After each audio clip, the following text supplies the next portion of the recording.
ესე იგი, პირველი ზამთარი დიდი სვერპლი მოყვა. ძალიან საინტერესოა, როგორ აღმოჩნდნენ დუხობორები ზოგადად საქართველოში და ამაზე მოგვიყვება ბატონო იური, როგორც მართლა დუხობორი აქაური.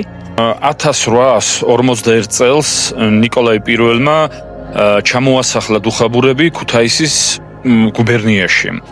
გვიან შემოდგომით ჩამოყარეს ხალხი არანაირი ცარიელ მინდორში არანაირი ინფრასტრუქტურა არაფერი პრიმიტიული მიწურები ამოთხარეს და პირველი ზამთარი გაზამთრეს აქ.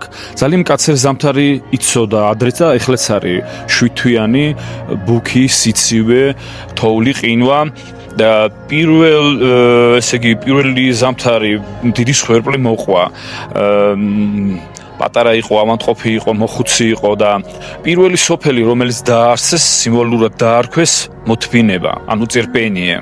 როცა გაზამთრეს, ერთი დიდი ნაწილი გადავიდა ყარსში, სადაც დაარსეს რამდენიმე სოფელი. პატარა ნაწილი გადავიდა ელიზავეტპოლის გუბერნიაში და იქაც დაარსეს რამდენიმე სოფელი, ვინც დარჩნენ აქ, დაარსეს 8 სოფელი. ამჟამად ჩვენ ვიმყოფებით სოფელ გორელოკაში.